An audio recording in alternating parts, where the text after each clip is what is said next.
Classes और आज हम फिर से पढ़ने जा रहे हैं रिप्रोडक्शन पार्ट 3।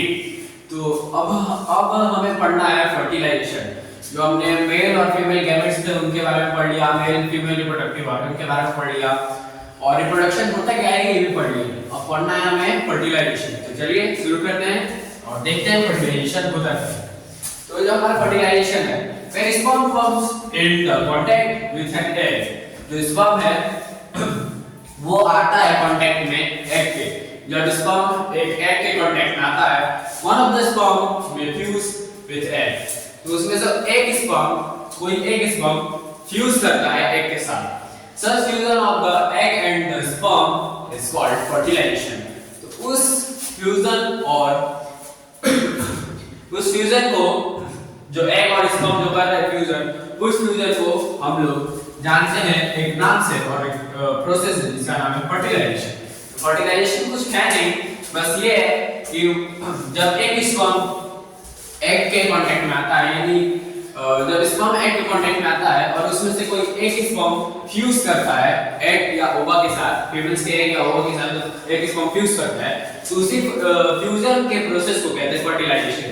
तो चलते हैं, इसके दो टाइप्स होते हैं, इसको पहले इरेज करते हैं और देखते हैं इसके दो कौन से टाइप हैं। चलिए तो दोस्तों अब हमें पढ़ना है टाइप्स ऑफ फर्टिलाइजेशन। तो देखते हैं टाइप्स ऑफ फर्टिलाइजेशन होते कौन से हैं। There are two types of fertilization. First one is outer fertilization and second one is inner fertilization.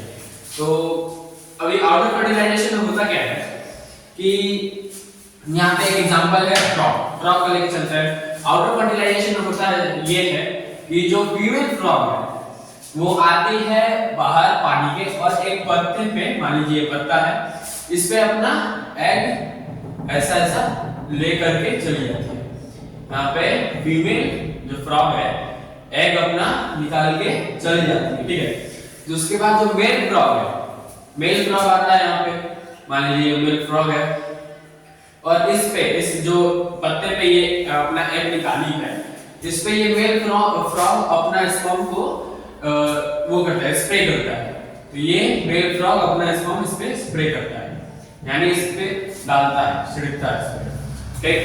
तो उसके बाद फिर यहाँ पे फर्टिलाइजेशन अगर होता है कुछ घंटों के बाद, यानी फर्टिलाइजेशन होता कब है, जब एक एग के कांटेक्ट में स्पर्म आएगा तब जाके फर्टिलाइजेशन प्रोसेस होगा। तो यहाँ पे हो रहा है कि आउटर फर्टिलाइजेशन में फीमेल फ्रॉग आएगी, एक पत्ते पे अपना सारा अंडा देगी, उसके बाद यानी एग और ओवा जो है फीमेल फ्रॉग का वहां एक पत्ते पे देगी। उसके बाद मेल फ्रॉग आएगा और अपना स्पर्म को इस पत्ते पे स्प्रे करेगा जहां पे एग दिया हुआ है। उसके बाद इसमें फर्टिलाइजेशन होगा और इस तरह के फर्टिलाइजेशन को आउटर फर्टिलाइजेशन कहते हैं। और उसके बाद होता क्या है कि जो फीमेल फ्रॉग है यहाँ पे अंडे देके चली जाती है, वो फ्री हो जाती है, लेकिन जो मेल फ्रॉग है उसी को इस अंडों की देखभाल करनी होती है। जैसे कि कुछ कीड़े मकोड़े हो गए, नहीं तो बारिश हो गए, उस सबसे इसको मेल फ्रॉग को वो प्रोटेक्ट करना पड़ता है ये सब एग को। तो ये था आउटर फर्टिलाइजेशन में। अब आते हैं इनर फर्टिलाइजेशन। जैसे आउटर फर्टिलाइजेशन में कुछ एग्जांपल है फ्रॉग, फिश और एटसेट्रा और भी हो सकता है। और इनर फर्टिलाइजेशन में क्या है, तो इनर फर्टिलाइजेशन में human, cow, dog etcetera. Inner fertilization उसको कहते हैं जो फर्टिलाइजेशन अंदर पेट के अंदर हो, मतलब फीमेल्स के अंदर जो फर्टिलाइजेशन होती है उसको इनर फर्टिलाइजेशन कहते हैं। जैसे humans is the best example. Humans को जैसे हम लोग ह्यूमंस हैं, वो इनर फर्टिलाइजेशन उनमें होती है। तो इनर फर्टिलाइजेशन कैसे होता है, जब इनकोर्स के बाद जब स्पर्म गया एग के कांटेक्ट में, ठीक है, जब स्पर्म गया एग के कांटेक्ट में तो फर्टिलाइजेशन होगा और वो फर्टिलाइज होके वो बन जाता है, वो जायगोट में कन्वर्ट होता है जिसको फर्टिलाइज्ड एग कहते हैं। उसके बाद एम्ब्रियो बनता है, उसके बाद फेटस बनता है। तो ये होता है इनर फर्टिलाइजेशन, जो कि होता है ह्यूमंस, काउ और डॉग एटसेट्रा। यानी मैमल्स कह सकते हैं, मैमल्स में इनर फर्टिलाइजेशन ज्यादातर होता है और इन सब में फ्रॉग, फिश एटसेट्रा में आउटर फर्टिलाइजेशन होता है। अब देखते हैं इसके डेफिनेशन क्या है। तो चलिए इसके डेफिनेशन की तरफ बढ़ते हैं।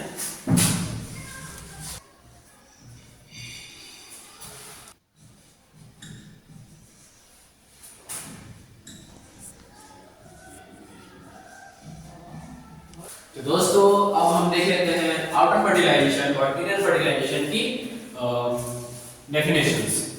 तो जो हमारा आउटर फर्टिलाइजेशन है उसकी डेफिनेशन क्या है पहले देखते हैं।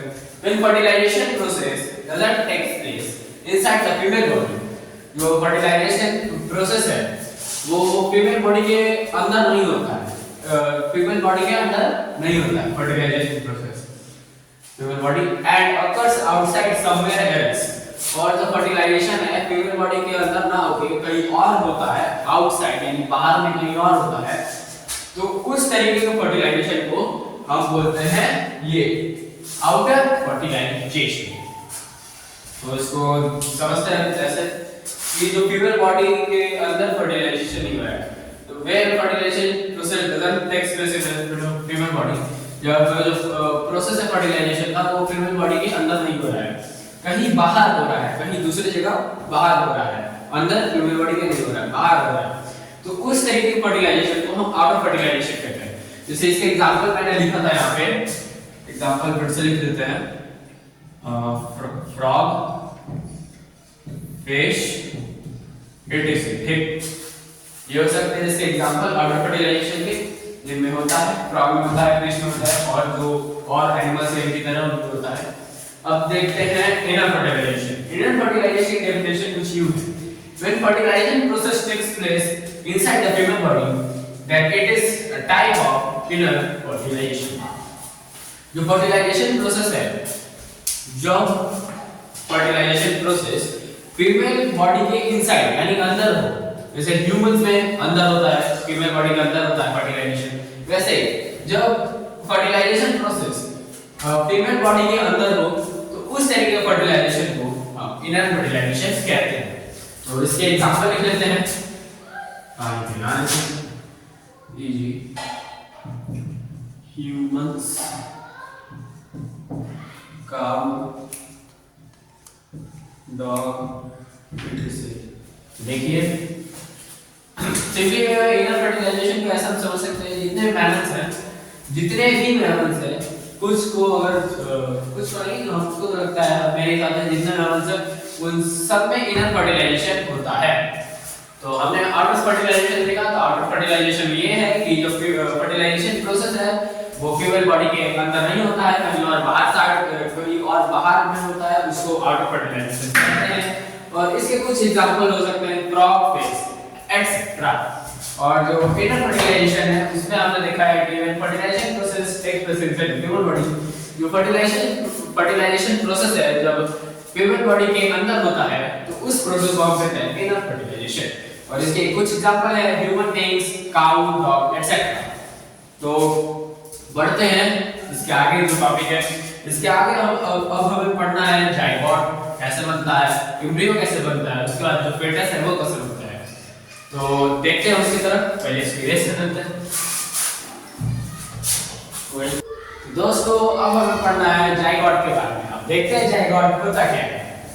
तो हमने आपको पहले बता रखा है कि फर्टिलाइजेशन के बाद सबसे पहले बनता है जाइगोट, उसके बाद बनता है एम्ब्रियो,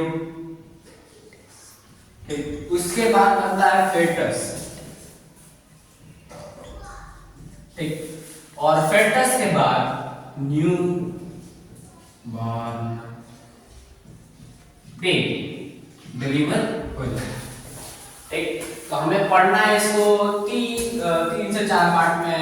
पहला पढ़ना है जाइगोट, जो कि अभी हमने पढ़ना है यहाँ पे, जाइगोट स्टार्ट कर दिया। तो second one is embryo, zygote के तुरंत बाद एम्ब्रियो आता है। उसके बाद third one is foetus, embryo के तुरंत बाद फेटस होता है। उसके बाद न्यूबॉर्न बेबी डिलीवर, यानी फेटस के बाद जो न्यूबॉर्न बेबी है वो डिलीवर हो जाता है। अब चलिए इसको समझते हैं दैट कि व्हाट इज जाइगोट। तो हमारा जो जाइगोट है वो क्या है, चलिए समझते हैं। After the fusion of male and female gametes और सेक्सुअल, जो गैमेट है उसको सेक्सुअल भी बोल सकते हैं, सेक्सुअल को गैमेट भी बोल सकते हैं। आप एग्जाम में कुछ भी लिख सकते हैं, गैमेट हो सकता है। After the fusion of male and female gametes the egg get fertilized and this fertilized egg is known as the zygote।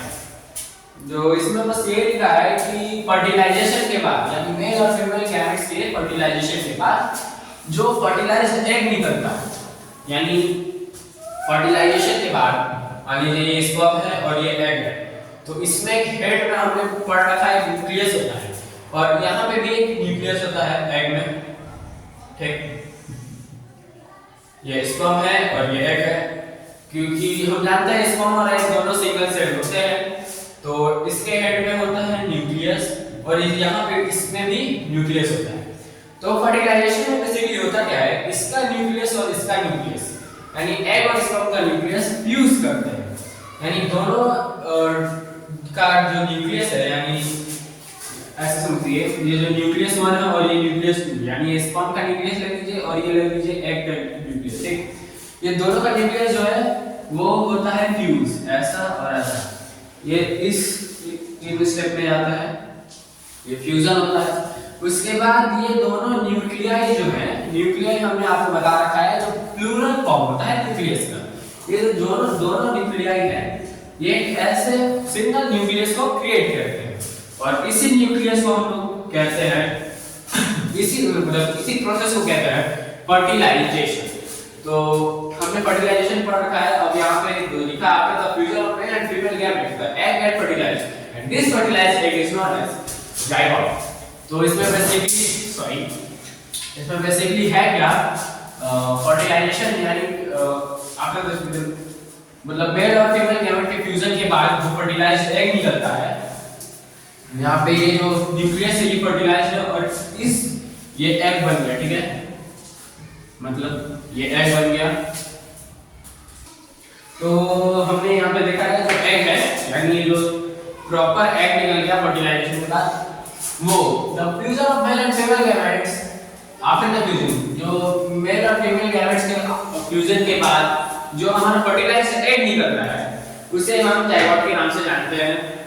और second point is that it takes few hours to convert it to zygote. ये जो fertilised egg है उसको कुछ घंटे बस लगते हैं जाइगोट में कन्वर्ट करने के लिए, कन्वर्ट इट टू जाइगोट, यानी जो फर्टिलाइज्ड एग है हमारा ये वाला, ये जो हमारा फर्टिलाइज्ड एग है इसको फ्यू आवर्स यानी कुछ घंटे लगते हैं टू कन्वर्ट इनटू जाइगोट, ठीक है। जाइगोट में बस इतना ही था, और बढ़ते हैं एम्ब्रियो की तरफ। पहले इसको इरेज कर ले। तो दोस्तों अब हमें पढ़ना है एम्ब्रियो। तो देखते हैं एम्ब्रियो के फीचर्स और उसमें क्या क्या डेफिनेशन है वो उसको जानते हैं। तो जो हमारा एम्ब्रियो है after the formation of zygote, zygote के फॉर्मेशन के बाद यानी जाइगोट बनने के बाद it also started further divided into ball like structure, यानी after the formation of zygote it also started further divided into ball like structures, यानी zygote के बनने के बाद जो जाइगोट है वो बॉल लाइक स्ट्रक्चर, यानी मान लीजिए ये जाइगोट जो है, ये जाइगोट है, ये डिवाइडिंग होने लगता है बॉल लाइक स्ट्रक्चर, ये बॉल लाइक स्ट्रक्चर में ऐसा डिवाइडिंग होने लगता है। तो इस बॉल लाइक स्ट्रक्चर division है, this division of a cell like structure, यानी जो wall like structure जिसको हम cell like structure भी कह सकते हैं, is known as embryo। तो इसमें है क्या देखिए, जैसे कि इसमें है after the formation of zygote, zygote के formation के बाद जैसे यहाँ पे zygote form हो गया है, also it also started further divided into ball like structure, ये zygote के formation के बाद ball like structure में divide होने लग जाता है और इसको हम लोग सेल लाइक स्ट्रक्चर भी कह सकते हैं। This division of cell like structure is known as embryo. तो ये जो डिविडेशन हुआ है, this division of cell like structure, इस डिविडेशन को हम लोग जानते हैं एम्ब्रियो के नाम से, एम्ब्रियो, इसको हम लोग एम्ब्रियो के नाम से जानते हैं, ठीक है। तो पहले बना हमारा जाइगोट, पहले जाइगोट बना, उसके बाद जाइगोट बॉल लाइक स्ट्रक्चर में टूटना स्टार्ट हो गया, डिवाइड होना स्टार्ट हो गया, तो उस बॉल लाइक स्ट्रक्चर को हम जानते हैं एम्ब्रियो के नाम से। तो इसमें यही था the ball like structure not as embryo. और ब्रेकिंग डाउन ऑफ जाइगोट, इसमें इस एम्ब्रियो कैसे बनता है, एम्ब्रियो में ब्रेकिंग डाउन ऑफ जाइगोट, जैसे डिविडेशन में जो लिखा है divide the all like structure, तो इसी चीज को यहाँ लिखा है breaking down of zygote. It takes 8 weeks to break the zygote and make the embryo. ये जो एम्ब्रियो का प्रोसेस है वो टोटल 8 वीक्स लगता है, यानी 8 हफ्ते लगते हैं एम्ब्रियो में कन्वर्ट होने को। जाइगोट को ऐसा बॉल लाइक स्ट्रक्चर टूटने में 8 हफ्ते लगते हैं टू कन्वर्ट इनटू एम्ब्रियो। तो अब देखते हैं आगे हमारा क्या है। पहले इसको इरेज कर लेते हैं, चलिए इरेज करें। दोस्तों अब हमें पढ़ना है फेटस, तो देखते हैं फेटस में है क्या। तो जो हमारा फेटस है, the stage of the embryo in which all the body parts can be identified is called fetus। यानी जो स्टेज होता है एम्ब्रियो का, the stage of the embryo in which all the body parts can be identified is called a fetus।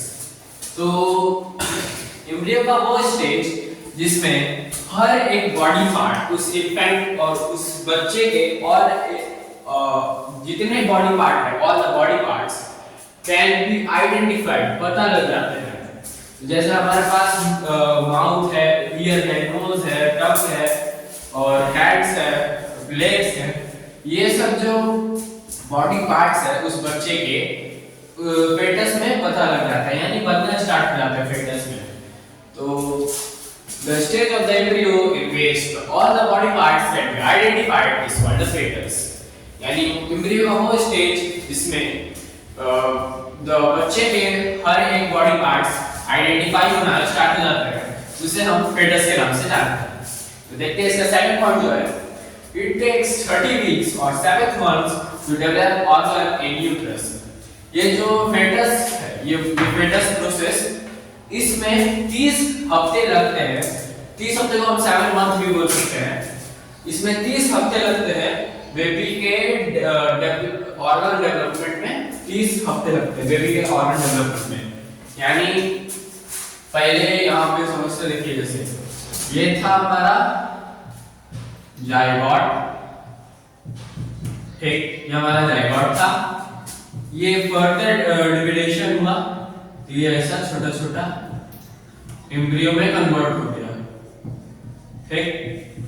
उसके बाद यानी ये जो एम्ब्रियो में कन्वर्ट हुआ, एम्ब्रियो में कन्वर्ट होने में इसको लगा 2 महीना, यानी 8 हफ्ते इसको एम्ब्रियो में कन्वर्ट होने में लग गए। इसके बाद बनता है ये फेटस। मान लीजिए फेटस ऐसा है, ठीक है, इसमें ये बच्चा बन रहा है। इसको ऐसे बना देते हैं, इस बच्चे को। चलिए पहले इसको इरेज करते हैं। इस बच्चे को ऐसे मान लीजिए एक ऐसा बच्चा है, ठीक है, ये हंस रहा है तो ये पहले वाला जाइगोट, उसके 2 महीने बाद यानी 8 हफ्ते बाद एम्ब्रियो बना। फिर 8 हफ्ते बाद 30 हफ्ते लगते हैं, यानी 7 महीने लगते हैं इसको फेटस में कन्वर्ट होने के लिए। और इसको लिख देते हैं टाइम पीरियड, यहाँ पे 2 आवर्स, यानी 3 आवर्स 2 से 3 घंटे लगते हैं फर्टिलाइज एग को जाइगोट बनने में। उसके बाद यहाँ पे रखते हैं यहाँ पे 2 महीने या फिर और ये क्या कहते हैं 8 वीक्स, ठीक है। और इसको लगते हैं 30 वीक्स और 7 मंथ्स। ये था हमारा इसका फेटस का कि इट टेक्स 30 वीक्स और 7 month to develop organs in the uterus. जो फेटस प्रोसेस है इसमें 30 हफ्ते नहीं तो 7 मंथ लगते हैं इस ऑर्गन डेवलपमेंट प्रोसेस में। और आफ्टर 38 वीक्स यानी फेटस का 30 हफ्ते, फेटस के 30 वीक्स और ये जो एम्ब्रियो में 8 वीक्स लगे हैं यानी 2 महीने, जो एम्ब्रियो में 8 वीक्स लगे हैं तो मिलके बनाते हैं 38 वीक्स, ठीक। तो after 38 weeks delivery will happen, यानी जो बच्चे की डिलीवरी है, इन्फेंट की जो डिलीवरी है 38 वीक्स के बाद वो हो जाती है। और 38 वीक्स में अगर आपको ये समझ आ रहा है तो आप लोग सुने होंगे कि डिलीवरी में 9 महीने लगते हैं, ठीक है। तो इसको हम 9 महीने से भी समझ सकते हैं। देखिए यहाँ पे हमने लिखा है इट टेक्स 30 वीक्स और 7 मंथ। तो वीक्स का तो हम लोग देख लिए यहाँ पे, ये 30 वीक और इंद्रियों का 8 वीक, तो बन गया 38 वीक्स।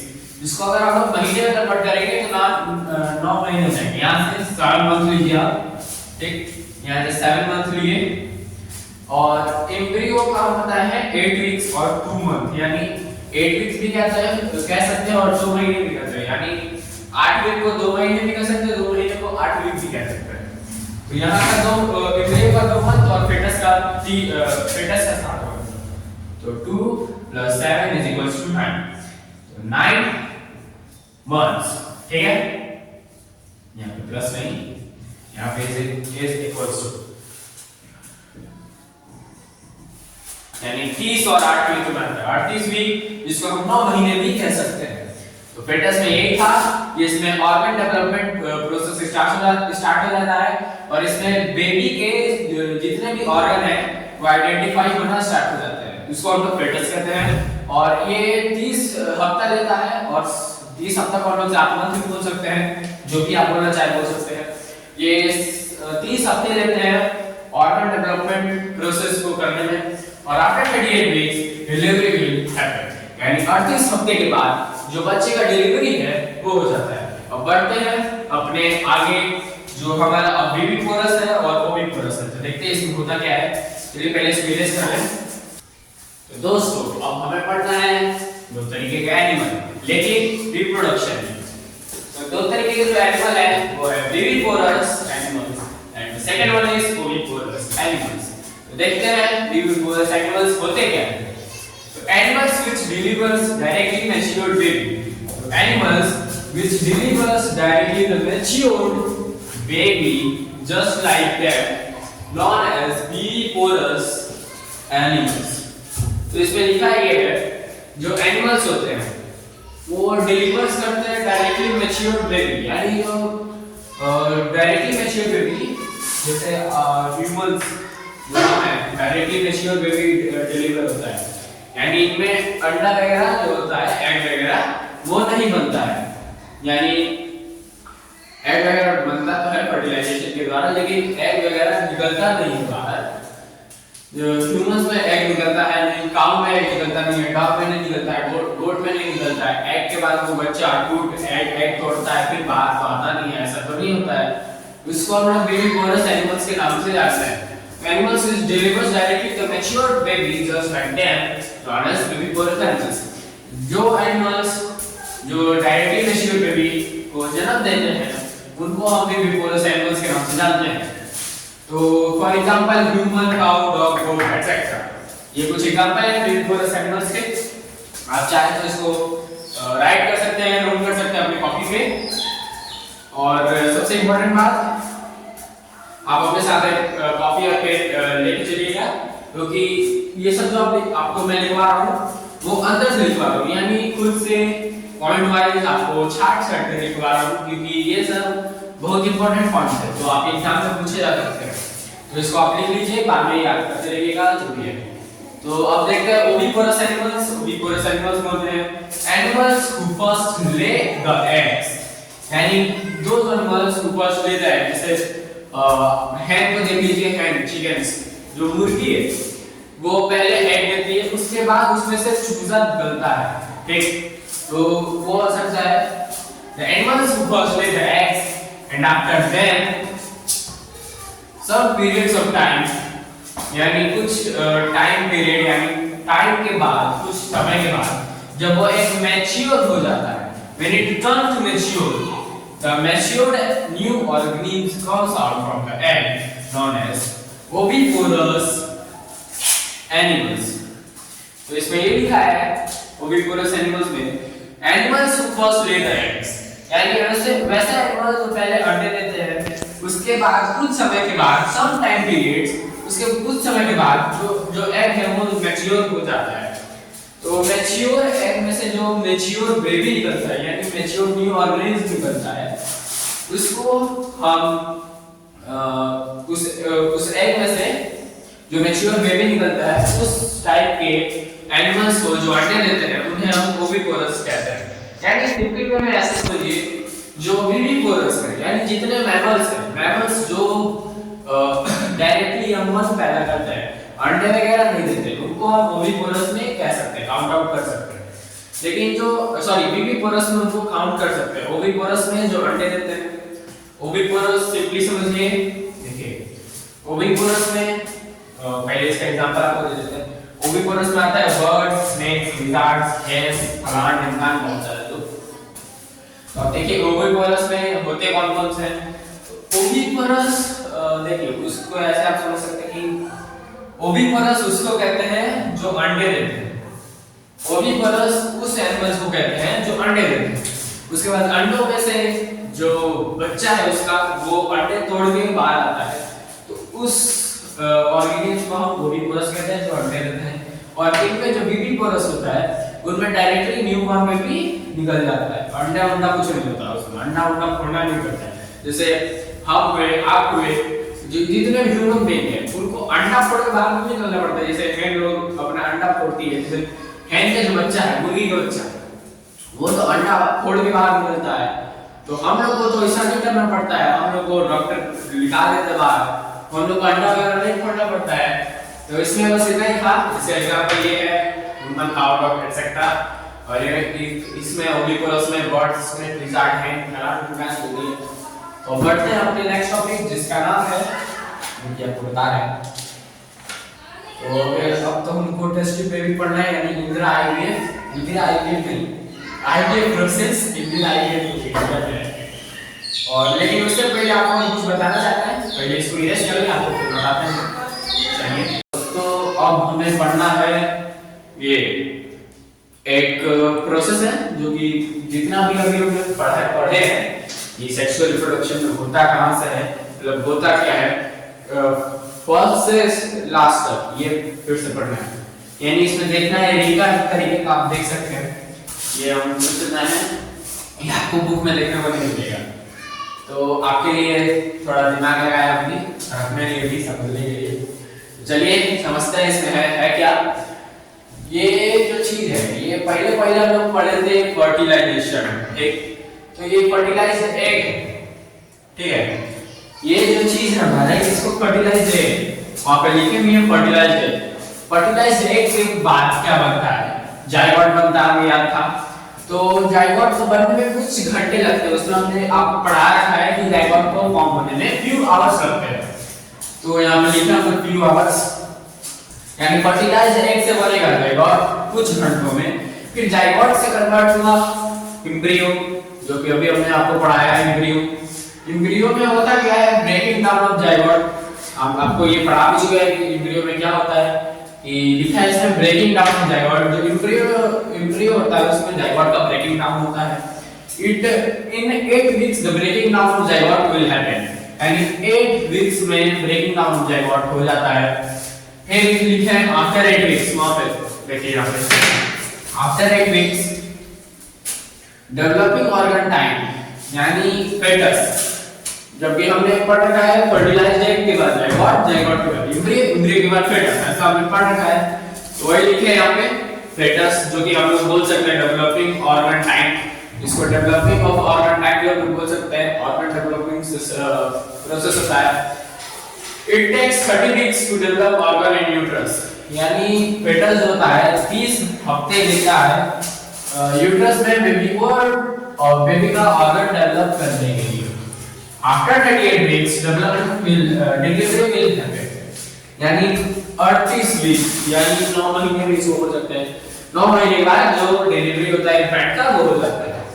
तो ये था पूरा रैपिड रिकैप, जो अभी हम लोग क्या पूरे इस सेक्सुअल प्रोसेस में पढ़े हैं। सेक्सुअल प्रोसेस में होता पहले है फर्टिलाइज्ड एग बनता है, पर फर्टिलाइज्ड एग के बनने इससे पहले होता क्या है, फर्टिलाइज्ड एग के बनने से स्पर्म और एग का मीटिंग होता है। स्पर्म और एग के मीटिंग के बाद फर्टिलाइज्ड एग बनता है। फर्टिलाइज्ड एग के बनने के बाद जाइगोट बनता है, और जाइगोट के बनने के बाद एम्ब्रियो बनता है, और एम्ब्रियो के बनने के बाद फेटस बन जाता है। उसके बाद डिलीवरी हो जाता है, ठीक। तो ये था हमारा whole sexual process. Sexual process. ये पूरा बोल सेक्सुअल प्रोसेस था। अब यहाँ पर देखते हैं total concept of sexual reproduction. ये जो पॉइंट है, ये वाला पॉइंट, ये टोटल कॉन्सेप्ट है सेक्सुअल रिप्रोडक्शन का। कि सेक्सुअल में यही वाला बात है, लेकिन इसको थोड़ा और बढ़िया से इसको यहाँ पे बताया गया है कि सेक्सुअल रिप्रोडक्शन में होता क्या होता है। पहले तो स्पर्म और एग, यानी स्पर्म प्लस एग फ्यूजन होता है, स्पर्म और एग का फ्यूजन होता है, जिसको हम लोग फर्टिलाइजेशन के नाम से भी जानते हैं। उसके बाद जाइगोट बनता है, जाइगोट के बाद एम्ब्रियो बनता है, एम्ब्रियो के बाद fetus, उसके बाद न्यूबॉर्न बेबी डिलीवर। यही था इसमें जो आपको हमको बताना था। और ये वाला हो सके तो आप लिख लीजिएगा, क्योंकि ये हो सकता है पूछा जाएगा। ऐसा तो नहीं कि उसको पूरा डिफाइन करो, लेकिन ऐसा पूछा जा सकता है कि फर्टिलाइज्ड एग किसको बोलते हैं, जाइगोट किसको बोलते हैं, एम्ब्रियो किसको बोलते हैं। ये और आपको अगर ये आप याद कर लिए ये पूरा प्रोसेस जितना अभी इस पे लिखा हुआ है, तो आपको सेक्सुअल रिप्रोडक्शन और उसमें कुछ दिमाग लगाने की जरूरत नहीं है, क्योंकि पूरा सेक्सुअल रिप्रोडक्शन यही है। एक बोर्ड भर के जो सेक्सुअल रिप्रोडक्शन का मैंने यहाँ डिफाइन किया है, ये पूरा सेक्सुअल रिप्रोडक्शन बस यही है। सेक्सुअल रिप्रोडक्शन में कुछ होता नहीं है, मैं जितना यहाँ पे लिखा हुआ है आप देख सकते हैं। हम थोड़ा आ जाते हैं फ्रेम के बाहर, आप देखिए क्या होता है। आप देख सकते हैं सेक्सुअल रिप्रोडक्शन में ये सब लिखा हुआ है, और पहले फर्टिलाइजेशन बनेगा, फिर जाइगोट, फिर एम्ब्रियो, फिर fetus। ये था सेक्सुअल प्रोसेस। उसके नीचे है total concept of sexual reproduction. ये इतना अगर आप लिख के याद कर लिए, तो आपको सेक्सुअल रिप्रोडक्शन की मतलब आगे रैपिड रिवीजन वाली जो आती है वन शॉट लेक्चर वीडियोस, वो आपको देखने की जरूरत नहीं पड़ेगी। ये था इसका प्रोसेस। अब बढ़ते हैं अपने टेस्ट ट्यूब में भी, यानी इन विट्रो फर्टिलाइजेशन के पास। तो दोस्तों अब हमें पढ़ना है टेस्ट ट्यूब में। अरे यार ये बैकग्राउंड में तो बैकग्राउंड में दीजिएगा, पीछे ऐसा आवाज आ रहा है चिल्ला रहा था। देखिए तो हम लोग पढ़ना है टेस्ट ट्यूब में भी, जिसको हम लोग आईवीएफ भी कहते हैं और इन विट्रो फर्टिलाइजेशन के नाम से भी जानते हैं। तो देखते हैं क्या इसमें दोस्त कपल्स को माफ करिएगा, कुछ ज्यादा ही छोटा लिख दिया है। आपको हो सकता है देखने में थोड़ी दिक्कत हो सकती है, तो आप पॉज करके इसको देख सकते हैं, थोड़ा जूम करके भी देख सकते हैं, लेकिन गलती से थोड़ा बहुत छोटा लिख दिया हम। तो स्टार्ट करते हैं। तो दोस्त couples who are not able to connect, who are not able or cannot produce egg and sperm, तो वैसे कपल यानी वैसे माता और वैसे मदर फादर जो एबल नहीं होते हैं और अपने एग और स्पर्म को प्रोड्यूस करने में यानी एबल नहीं होते, वैसे कपल जो अपने एग और स्पर्म को प्रोड्यूस करने में एबल नहीं होते हैं, they go through IVF process। तो वैसे कपल जो अपने एग और स्पर्म को प्रोड्यूस करने में कैपेबल नहीं होते हैं, वो IVF प्रोसेस से गुजरते हैं। In IVF, the egg of female and sperm of male takes out and fertilized in a test tube।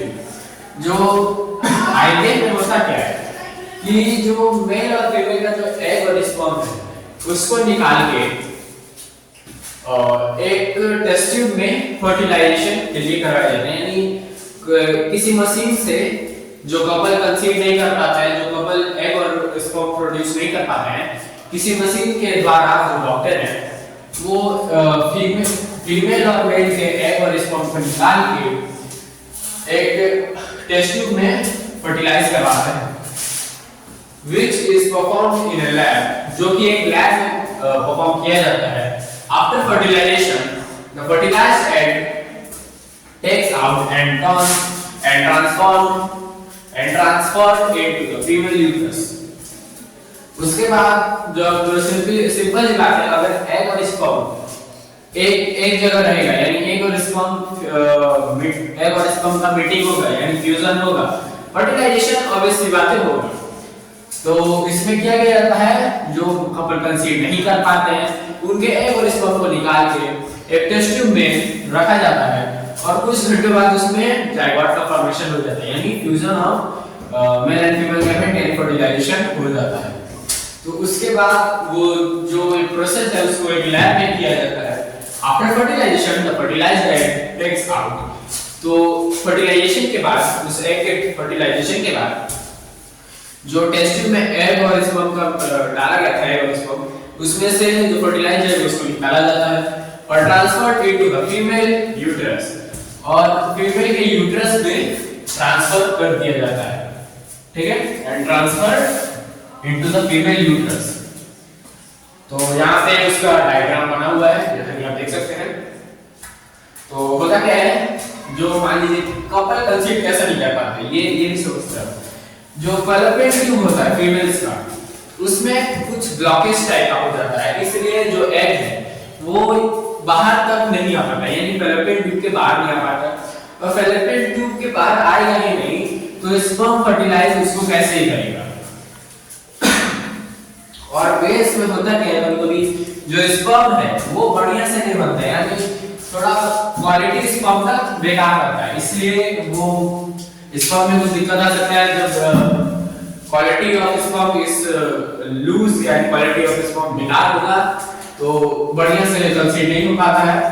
और अगर फैलोपियन ट्यूब जाम होगा, फीमेल से फैलोपियन ट्यूब ब्लॉक होगा, तो उस वजह से भी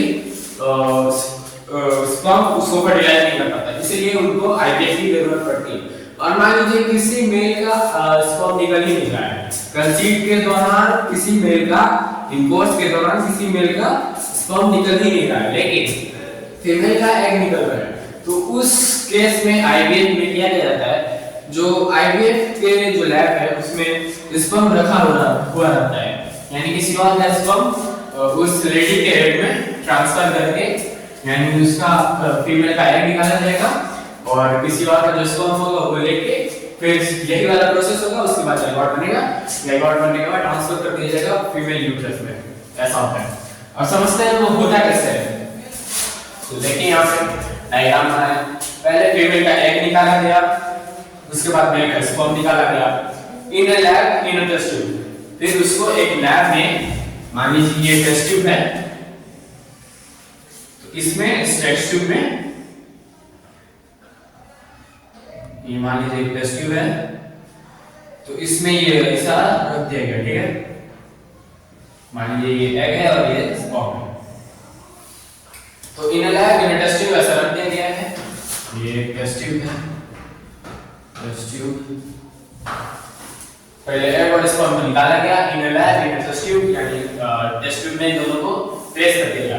कुछ घंटों बाद जायगोट बन गया, यानी फ्यूजन हो गया, फर्टिलाइजेशन प्रोसेस हो गया। कुछ घंटों बाद जायगोट बन गया, यानी फर्टिलाइजर, जिसको हम लोग जायगोट के नाम से भी जानते हैं, वो फर्टिलाइजर फॉर्म हो गया। उसके बाद ट्रांसफर टू यूट्रस, जो फर्टिलाइजर है वो यूट्रस में ट्रांसफर कर दिया जाता है। उसके बाद बेबी इन यूट्रस, यानी फिर यूट्रस, देखिए जब ट्रांसफर होता है तो फर्टिलाइजर होता है, यानी फर्टिलाइजर को हम लोग जायगोट के नाम से जानते हैं। यानी जो ट्रांसफर होगा यूट्रस में वो होगा जायगोट, ठीक। जो एग ट्रांसफर होगा यूट्रस में वो जायगोट के फॉर्म में होगा। उसके बाद भी प्रोसेस होगा एम्ब्रियो का, एम्ब्रियो के बाद बनेगा फेटस, फेटस के बाद बनता है ये बेबी इन यूट्रस, ठीक। तो यूट्रस में एग को ट्रांसफर कर दिया गया। उसके बाद जायगोट के बाद जितना प्रोसेस होता है, जितना प्रोसेस आपको मैंने पढ़ाया अभी, वो सब होता है। उसके बाद जाके बेबी इन यूट्रस, यानी ड्राइड बन जाएगा। ये इसी आपको समझाने के लिए बनाया है। बेबी इन यूट्रस हो जाता है, बच्चा ऑर्गन डेवलप हो जाता है। उसके बाद ये न्यूबॉर्न बेबी डिलीवरी में निकल जाता है। अभी आपको देखने में तो आगे भी लग रहा होगा, लेकिन आपने वो बनाया नहीं, आपके समझने के लिए बस ऐसा बनाया है। अब हम बच्चा कैसे बनाते हैं, हमको बच्चा बनाना आता नहीं है, चलिए जो भी है। इसमें हम बस इतना ही समझे हैं कि जो मेल और फीमेल, यानी जो कपल है वो कंसीव नहीं कर पाते, जो उनका स्पर्म और जो उनका जो स्पर्म है और जो एग है उसको निकाल के एक टेस्ट ट्यूब में डाल के फर्टिलाइजेशन करवाया जाता है। और उसके बाद उस फर्टिलाइजर एग को फीमेल के यूट्रस में डाल दिया जाता है, यानी ट्रांसफर कर दिया जाता है। उसके बाद जितना प्रोसेस है, एम्ब्रियो, फेटस, फॉर्मेशन, ये सब हो जाता है। उसके बाद जाके न्यूबॉर्न बेबी जन्म लेते हैं। तो आईवीएफ में बस इतना ही था। और आईवीएफ का फुल फॉर्म याद कर लीजिएगा, इन विट्रो फर्टिलाइजेशन, जिसको हम टेस्ट बेबी के नाम से भी जानते हैं। तो अभी हमने पढ़ लिया है इन विट्रो फर्टिलाइजेशन, ठीक है। और इसका फुल फॉर्म अगर आप याद कर लीजिएगा, जिसका आईवीएफ प्रोसेस होता है, इसका फुल फॉर्म होता है इन विट्रो फर्टिलाइजेशन, और वो उसको हम लोग टेस्ट बेबी के नाम से भी जानते हैं। तो इस वीडियो में अभी तक के लिए बस इतना ही। मिलते हैं अपने नेक्स्ट अपकमिंग वीडियो के साथ, और बने रहिए हमारे साथ, और शेयर एंड लाइक करना मत भूलिएगा, और सब्सक्राइब भी कर दीजिएगा, और नीचे दिए गए बेल आइकन को ऑल पे प्रेस कर दीजिए, ताकि हमारे नए वीडियो की नोटिफिकेशन आपके पास जल्द से जल्द पहुंच सके। तो अभी के लिए इतना ही। मिलते हैं अपने नेक्स्ट अपकमिंग वीडियो के साथ। तब तक के लिए जय हिंद, जय भारत।